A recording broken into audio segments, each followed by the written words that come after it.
How's it going, you guys, and welcome to your Morning Cup.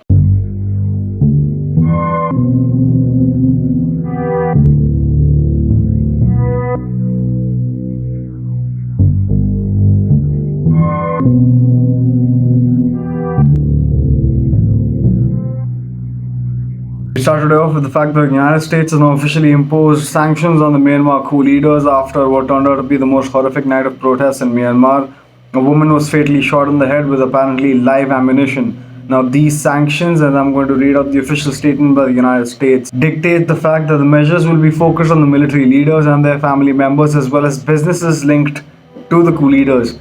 Also, the United States has officially blocked $1 billion worth of funds that were held in the United States that were owned by the Myanmarese government, dictating the fact that these funds could have been used against the people of Myanmar who are currently protesting for their constitutional rights. What we also understand is the fact that the closest aide to Aung San Suu Kyi has now been detained and arrested along with other senior members of the cabinet, raising the counts even further to members of the party of Aung San Suu Kyi who have now been detained under no positive pretenses or no charges that have been levied against them. They've just been detained, abducted if you will, in the middle of the night. We move on to the fact that the woman who was fatally shot is now recovering in the hospital and still facing life and death. She's critically injured after being shot what apparently protesters and first responders dictated was live ammunition. There's been international outcry about the incident, stating the fact that the protesters were met with rubber bullets initially with water cannons, but now live rounds being fired upon them is just turning the coup into what used to be way back in the day before Myanmar finally got its democratic independence in the year 2011.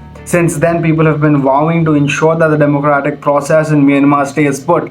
But now with this latest coup in place, it's anyone's guess as to what might be the next step on an international scale to ensure that the people of Myanmar receive the justice that they so willingly deserve. We move on to China, and now China's President Xi Jinping has officially given out a statement to the United States dictating the fact that any kind of conflict between the United States and China would be disastrous for both nations. As sparks fly between China and the United States in the South China Sea, as well as on numerous other fronts, considering that Russia and the United States are heading towards a new Cold War, and China has already put out facts that it will be backing up Russia no matter what happens in this new Cold War. It's anyone's guess as to what a Cold War might actually turn into in terms of a hot war in the South China Sea if that does happen. And if China and the United States do go to war, well, Xi Jinping has dictated the fact that it would be disastrous for China, but it would be more disastrous for the United States under some pretenses that are only known to China, well, and the lengths that they're willing to go to. We already know for a fact that the Chinese Communist Party does not care about its own people and is willing to leave those people into clear and certain death when it comes to using weapons of mass destruction if need be. Well, China has also dictated to the United States that it better be careful about the statements it makes regarding Taiwan, Hong Kong, and Xinjiang, where atrocities against the Uyghurs has been on full display on an international scale and under ginormous scrutiny from the United Nations itself. What we also understand is the fact that Joseph Biden has also put out a statement in retaliation, stating that he is not going to succumb to any and all kinds of pressures being put out there by China, raising tensions even more.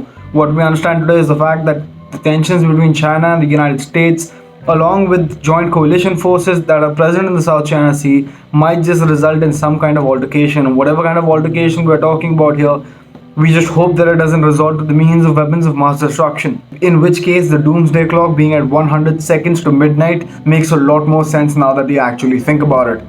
We move on to the final story of the day, and the final story of the day is rather alarming because the tsunami warning is officially in place for Australia as well as New Zealand, along with numerous other tinier islands too in the Pacific Ocean. There was a 7.7 magnitude earthquake in the Pacific Ocean. Luckily, the epicenter of the earthquake was in the ocean and not near a land body, but nevertheless, there has been a tsunami warning in place for both Australia as well as New Zealand. Neither one of these countries have confirmed landfall of the tsunami as of now, but meteorological departments of both these nations are monitoring the situation closely. Turns out that the wave is developed and is mobile. Whether it's going to be powerful enough and able enough to make landfall is still anyone's guess. For now, perceptions dictate that 90% the wave is not going to make landfall and it will collapse in the ocean itself. All maritime sailors as well as maritime ships in the region have been asked to evacuate the region immediately with immediate effect. No fishermen are allowed to go out to sea, as well as weather warnings are in place dictating severe storms in both regions. With that being said, we also understand the fact that there have been numerous developments in the past 24 hours. We understand the fact that China has taken a more stringent approach towards international issues, as well as Myanmar's coup, wherein now live fire is being used against its own people. What we understand by this is the fact that the United Nations, as well as senior nations in the United Nations Security Council, might have to intervene relatively quicker than we otherwise anticipated. You see, democratic pressure as well as sanctions can only do so much, but we are not by any means dictating that boots on the ground is an answer as well. We just hope that the people of Myanmar get their democracy back, get their freedom and their liberties back, and justice is served to those that deserve it most. With that being said, this is your Morning Cup. I'll see you tomorrow.